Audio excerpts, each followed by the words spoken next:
Good afternoon students. ఈరోజు మనము topic ఏంటంటే చెప్పుకుంటుంది మెటల్స్. అంతకుముందు మనం యూనిట్స్ వాటితో పాటు ఫ్రాక్షన్స్ అనే వాటి గురించి చెప్పుకున్నాము. ఈరోజు మనం చెప్పుకునేదండి యూనిట్స్తో పాటు తర్వాత మెటల్స్ గురించి కూడా కొన్ని తెలుసుకుంటాం. ఇక్కడ ప్రాబ్లం చూడండి, ఇది ఓన్లీ అంటే జూనియర్ స్టేజ్ ఫస్ట్ ఇయర్ వరకు సిలబస్, ఫస్ట్ ఇయర్ సిలబస్ అన్నమాట. What is the percentage of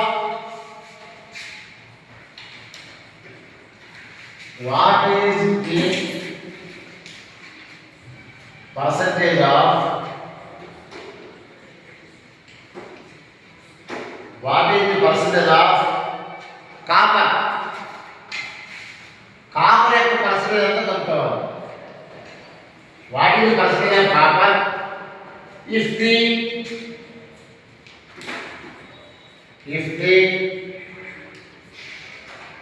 constant weight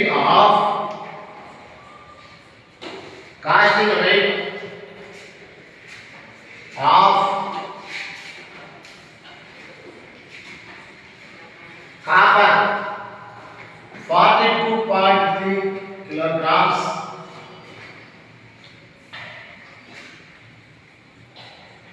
and tin weight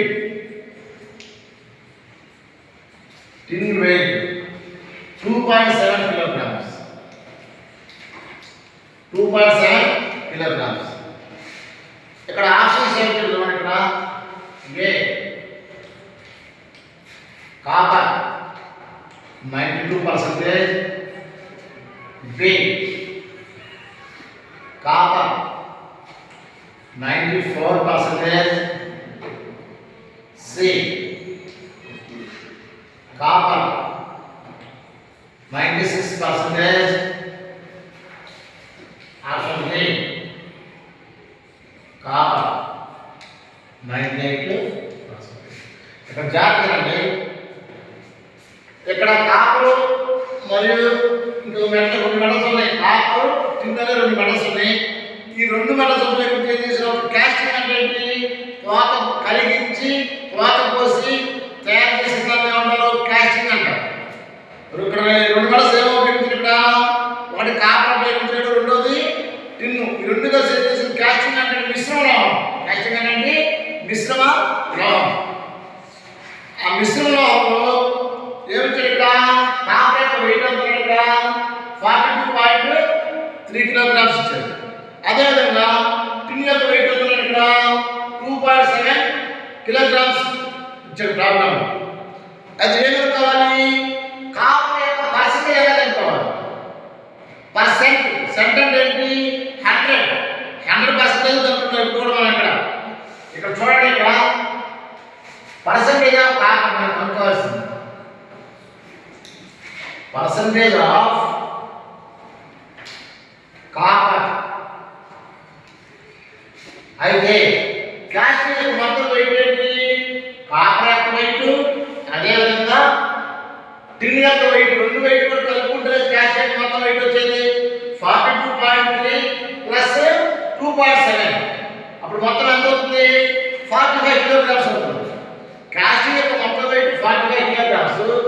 ఈ 45 కిలోగ్రామ్స్ లో కాపర్ యొక్క వెయిట్ ఎంత? 42.3 కిలోగ్రామ్స్. మొత్తం 45 కిలోగ్రామ్స్ లో కాపర్ యొక్క వెయిట్ కాబట్టి దీని యొక్క శాతం ఎంత కావాలి? కాపర్ యొక్క వెయిట్ ఎంత? చూడండి, ఇక్కడ 42.3 బై 45 ఇంటూ 100.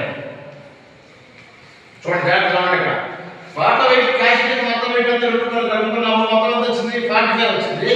ఈ 45 లో కాపర్ యొక్క వెయిట్ ఎంత ఇచ్చేసాక 42.3 కిలోగ్రామ్స్ కాబట్టి ఈ 45 లో 42.3 కిలోగ్రామ్స్ రాసాము. దానికి పర్సెంటేజ్ అనుకోవాలి. ఇక్కడ చూడండి, ఇక్కడ డెసిమల్ ఇచ్చాడు, దశాంశ బిందువులు ఇచ్చాడు. దీనికి కొట్టులో 100 కి 45 క్యాన్సిల్ అవుతుంది. 5 తీసుకోవచ్చుగా? 5 తీసుకుంటే 9 టైమ్స్ క్యాన్సిల్ అవుతుంది.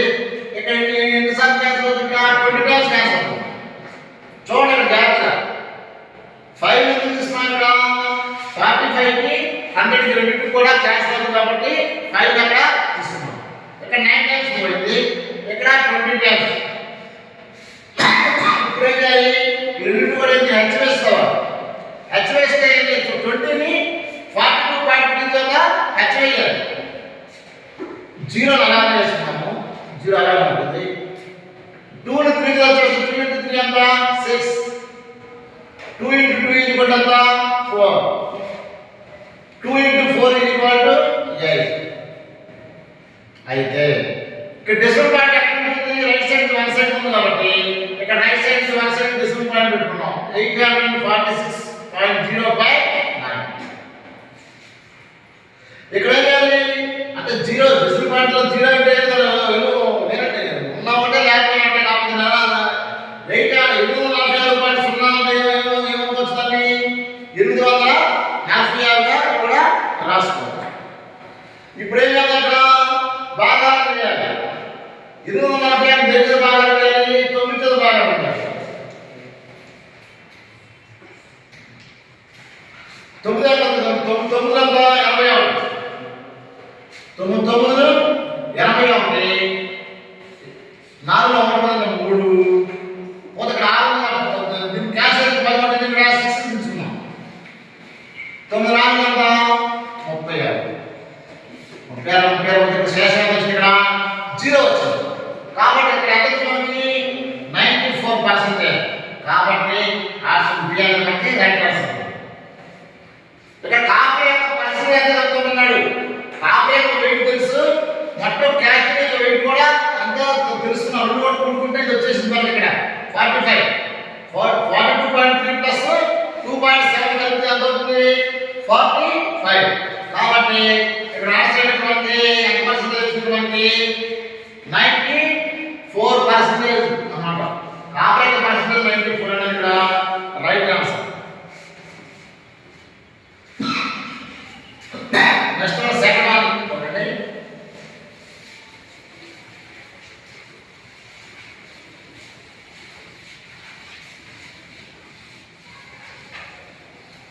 ఇవన్నీ కూడా ఎగ్జామినేషన్ పాయింట్ ఆఫ్ వ్యూలో తెలుసుకున్నాం కాబట్టి జాగ్రత్తగా అనండి. సబ్జెక్ట్ కూడా ఇప్పుడు రివిజన్ చేసుకుంటామండి. గ్రిప్ పోకుండా సబ్జెక్ట్ అన్నప్పుడు ఇంటికి మీరు హౌసెస్కి వెళ్ళిన తర్వాత మీరు జాగ్రత్తగా రివిజన్ చేసుకుంటా ఉండండి. ये motor cycle tyre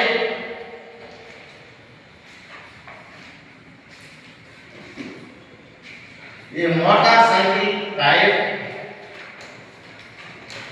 motorcycle tyre is sold అంటే ఏంటి? అమ్మటం. ఓ మోటార్ సైకిల్ టైర్ అమ్మారు. ఎంత అమ్మారు? 300 రూపాయలు అమ్మేశారు. A motorcycle tyre is sold అంటే అమ్మటం. 300 రూపీస్ అమ్మారు. What is the purchase? What is the purchase price? What is the purchase price if 25%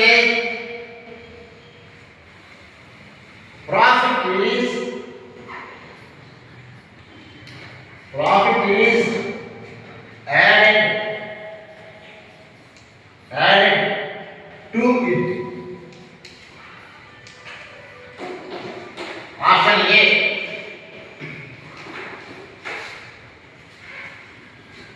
rupees 200. Option B rupees 220. Option C rupees 240. Option D rupees 260. చూడండి ఇక్కడ జాగ్రత్తగా ఒకసారి. A motorcycle is sold. ఒక motorcycle tyre is sold. ఎంత అమ్మారు? 300 రూపీస్కి అమ్మేశారు. అయితే what is the purchase price? Purchase price అంటే కాస్ట్ ఆఫ్ ప్రైస్ అంటే కొనేయాలి. మోటార్ సైకిల్ని 3 రూపాయలు అమ్మారు. What is the purchase price? ఎంతవరకు దాన్ని పర్చేజ్ చేశారో దాని ప్రైస్ కనుక్కోమన్నాడు. అయితే దానికి దేన్ని యాడ్ చేయాలి? పర్చేజ్ ప్రైస్కి 25% ప్రాఫిట్ని యాడ్ చేయాలి. సుమారు 100 రూపాయలు ఖరీదు అనుకోండి, దాని ప్రాఫిట్ 20 రూపాయలు కలిపి 20 రూపాయలు వచ్చిన ప్రాఫిట్ 100 ప్లస్ 20 150 రూపాయలు. 150 రూపాయలు కానీ దాన్ని అమ్ముతాం. 100 రూపాయలు కొన్నాడు, 20 రూపాయలు లాభం తీసుకున్నాడు. 20 రూపాయలు లాభం ఎంత అమ్మాడు? 125 రూపాయలు లాభానికి అమ్మాడు. అప్పుడు దాన్ని ఎంత కొన్నట్టు? దాన్ని 100 రూపాయలకి కొన్నట్టు. దాని లాభం ఎంత? 20 రూపాయలు. అదేవిధంగా ఇక్కడ ఏం చేశాడు? 300 రూపాయలు ఏం చేశారు? దాన్ని మోటార్ సైకిల్ అయింది సోల్డ్ అమ్మేశారు. ఏమేమి కావాలి? ఆ మోటార్ సైకిల్ టైం ఎంత కొన్నారో కనుక్కోమన్నాడు. ఎంత మనం కొనుక్కొచ్చుకున్నాం, అమ్మారు ఎంత కొనుక్కొచ్చుకున్నామో దాన్ని కొనుక్కోవాలి. లాభం ఎంత? 25% ప్రాఫిట్ ఉన్నాడు. ఇక్కడ మనకు ఫార్ములా చూడండి. ఇక్కడ cost of price is equal to 100/100 plus profit percentage into selling price. చూడండి, కాస్ట్ ఆఫ్ ప్రైస్ ఏంటి? కొనే వేల. సెల్లింగ్ ప్రైస్ ఏంటి? అమ్మిన వేల. జాగ్రత్త. ఇక్కడ మనం కాస్ట్ ఆఫ్ ప్రైస్ చెప్పుకోవాలి. కాస్ట్ ఆఫ్ ప్రైస్ తక్కువ ఉంటుంది, సెల్లింగ్ ప్రైస్ ఎక్కువ ఉంటుంది. చూడండి, కాస్ట్ కొనే వేల కనుక్కోవాలి. కొన్న వేలకి లాభాన్ని కనుక్కొని అమ్ముతారు కాబట్టి అది అమ్ముదల అవుతుంది. ఇక్కడ cost of price equal to formula 100/100 plus profit percentage into selling price. ఇక్కడ 100/100 ప్లస్ ప్రాఫిట్ ఎంత పర్సెంటేజ్? ఇక్కడ 25%. కాబట్టి దాన్ని ఎంత యాడ్ చేసుకోవాలి? 25ని యాడ్ చేసుకోవాలి ఇంటూ సెల్లింగ్ ప్రైస్ మనం ఇచ్చేసాడు. ఎంత కట్టాలి? 300 రూపాయలకి అమ్మాడు కాబట్టి 300 రూపీస్ అనేది ఇక్కడ ఏమవుతుంది? సెల్లింగ్ ప్రైస్ అవుతుంది. ఒకసారి cost of price is equal to 100/100 plus profit percentage into selling price. Selling price ఏంటంటే అమ్మిన వేల, కాస్ట్ ఆఫ్ ప్రైస్ ఏంటంటే కొనే వేల. ఇక్కడ క్యాల్కులేషన్ మాత్రం చూడండి. ఇక్కడ 100/125 ఇంటూ 300. చూడండి, 100/125 ప్లస్ 300. ఇక్కడ మనం 25 క్యాన్సిల్ చేసుకోవచ్చు. 25 4 టైమ్స్ క్యాన్సిల్ అవుతుంది. 25 5 టైమ్స్ క్యాన్సిల్ అవుతుంది. అంతే కదా? 25 × 4 = 100. 25 × 5 = 125. ఇక్కడ 25 4 టైమ్స్ క్యాన్సిల్ అవుతుంది. ఇక్కడ 25 5 టైమ్స్ క్యాన్సిల్ అవుతుంది. ఇక్కడ మన దీని క్యాన్సిల్ అవుతుంది. 5 1 టైం క్యాన్సిల్ అవుతుంది. ఇక్కడ 60 టైమ్స్ క్యాన్సిల్ అవుతుంది. 60 × 5 = 300. ఇంకా మొత్తం క్యాన్సిలేషన్ అయిపోయింది. మొత్తం 60 × 4 240. ఇది రూపీస్. కాస్ట్ ఆఫ్ ప్రైస్ ఎంత వచ్చింది? 240. కాస్ట్ ఆఫ్ ప్రైస్ ఎంత వచ్చింది? 250 రూపాయలు. సో ఇక్కడ కాస్ట్ ఆఫ్ ప్రైస్ ఎంత? 240. ఈ ఫార్ములా ఉపయోగించి ఈ ప్రాబ్లమ్ని మనం సాల్వ్ చేయాలి. ఈ ఫార్ములా వస్తేనే ఇది సాల్వ్ చేయగలుగుతాం, లేకపోతే సాల్వ్ చేయలేము. కాబట్టి ఈ ఫార్ములా అనేది మనం జాగ్రత్తగా ఉండగలుగుతాం. Next one,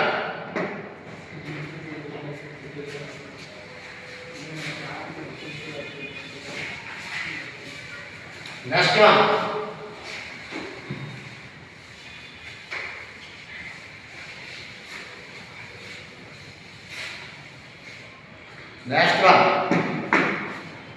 problem. What is the decimal fraction of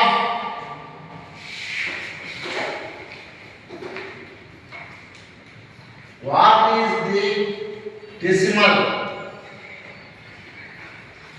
fraction of what is the decimal fraction of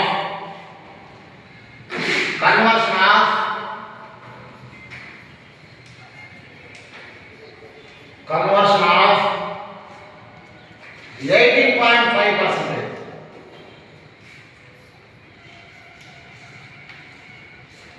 18.5% decimal convert करना decimal fraction है ये 0.185, option B 0.175, option C 0.165, option D 0.195. ఇక్కడ చూడండి జాగ్రత్తగా చూడండి ఒక ప్రాబ్లం ఏమి చెడుగా అయిందంటే what is decimal fraction of conversion of 18.5%. 18.5% దేనిలో మార్చడానికి పర్సెంటేజ్ దేనిలో మార్చమన్నాడు డెసిమల్ ఫ్రాక్షన్లోకి మార్చమన్నాడు. చూడండి ఇక్కడ ఏమి చూడండి 18.5 వచ్చాడు. 18.5 వచ్చినప్పుడు ఏం చేయాలి 18.5 దగ్గర చూడండి ఇక్కడ 18.5 ని 100 చేత డివైడ్ చేయాలి.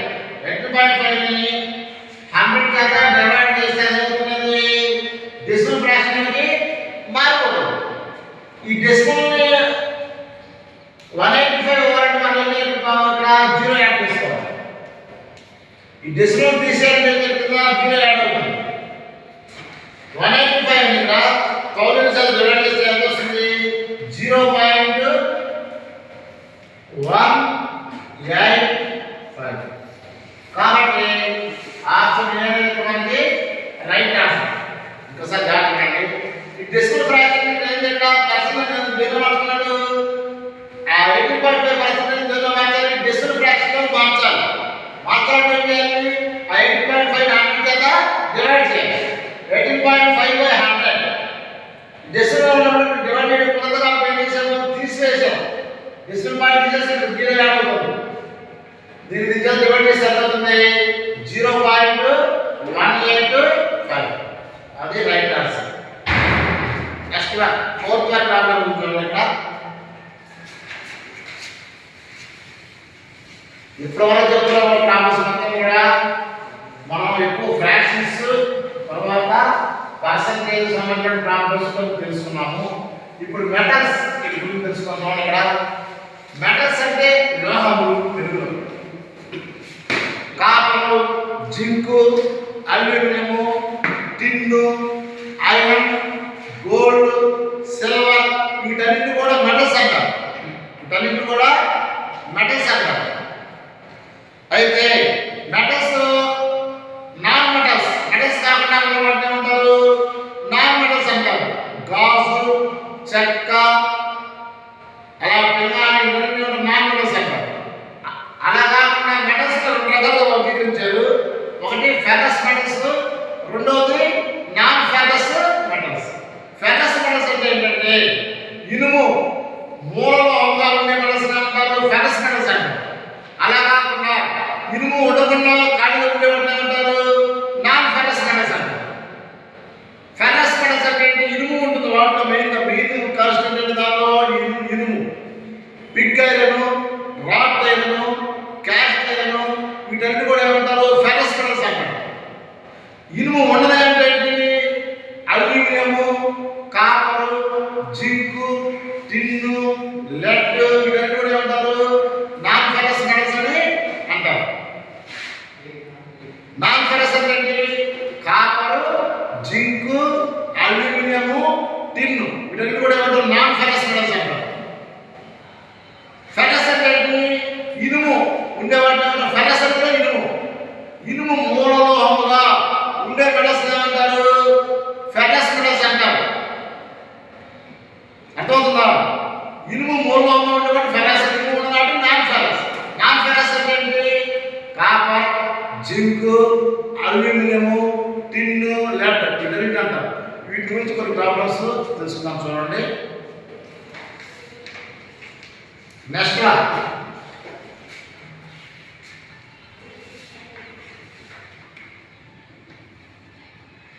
విచ్ ఆఫ్ ది రాసుకోండి నెక్స్ట్ వన్ ఫోర్త్ వన్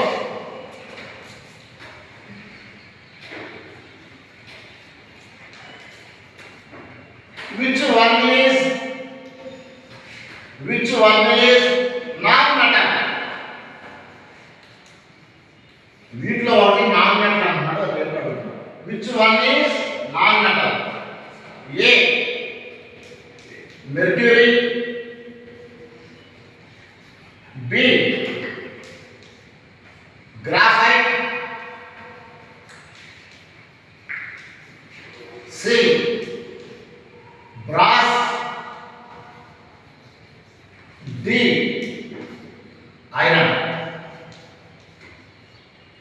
ఇక్కడ వచ్చినట్లో ఒకటి నాన్ మెటల్ అన్నాడు which one is non metal వీటిలో ఒకటి నాన్ మెటల్ అడుగుతున్నాడు ఏ మెర్క్యూరీ మెర్క్యూరీ అనేది పాదరసం మెర్క్యూరీ అనేది పాదరసం గ్రాఫైట్ మూడోది అంటే బ్రాస్ బ్రాస్ అంటే ఎత్తడి ఐరన్ అంటే ఇనుము ఇది మెటలే మెర్క్యూరీ అంటే పాదరసం ధర్మ మెటల్ ఉపయోగిస్తారు ఈ మెర్క్యూరీ బ్రాస్ అంటే ఎత్తడి కాపర్ మరియు జింక్ యొక్క మిశ్రమంలో ఉంటారు బ్రాస్ అంటారు ఐరన్ అంటే ఇనుము ఈ మూడు కూడా మెటల్స్ అడుగుతున్న నాన్ మెటల్ వీటిలో నాన్ మెటల్ మెటల్ కాదు లేదు అడుగుతున్నాడు కాబట్టి గ్రాఫైట్ అనేది మనకి రైట్ ఆన్సర్ గ్రాఫైట్ అనేది రైట్ ఆన్సర్ ఈ మూడు కూడా మెటల్స్ మెర్క్యూరీ కానీ బ్రాస్ కానీ ఐరన్ కానీ next one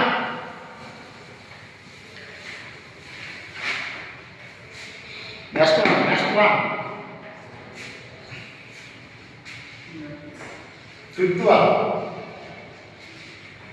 which metal contains iron as a major component which metal contains అని కనుక్కోండి ఏ మెటల్ కలిగి ఉంటుంది iron as a major content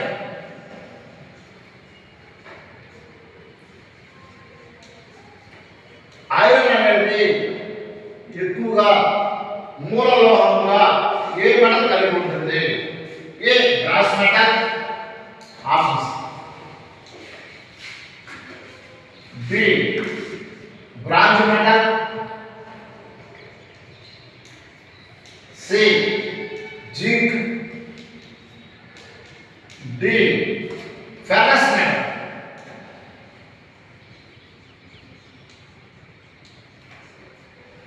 ferrous జాగ్రత్తగా which metal contains iron as a major content iron అనేది మూలలోహంగా ఏ మెటల్ కలిగి ఉంటుంది బ్రాస్ ఇత్తడి బ్రాంజ్ కంచు జింక్ నాలుగోది ఫెరస్ మెటల్ ఫెరస్ మెటల్ అనేది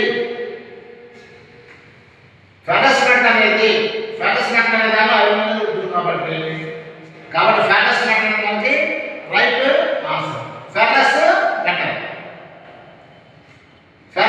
విచ్ మెటల్ కంటైన్స్ ఐరన్ ఉంటుంది ఫెరస్ మెటల్ ఉంటుంది కాబట్టి ఇది right answer so ferrous metal మనకి right answer last one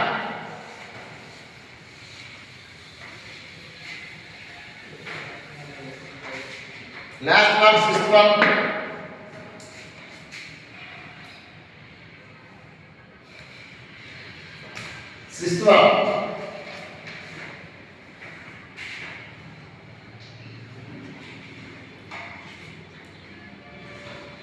what is the name of the metal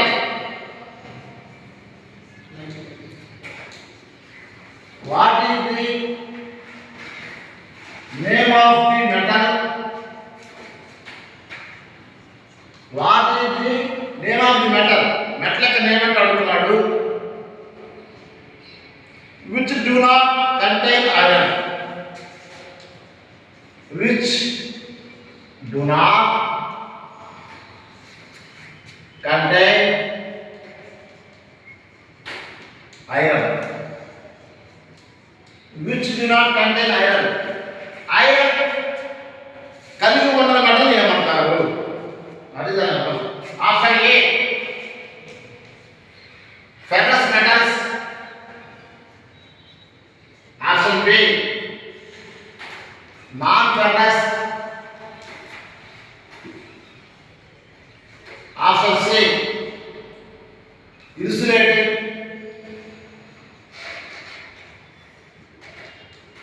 option D non insulated.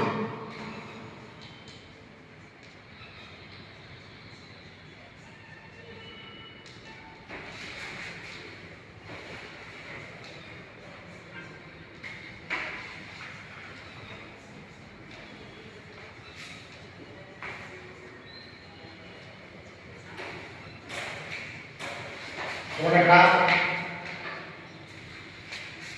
What is the name of the metal which do not contain iron?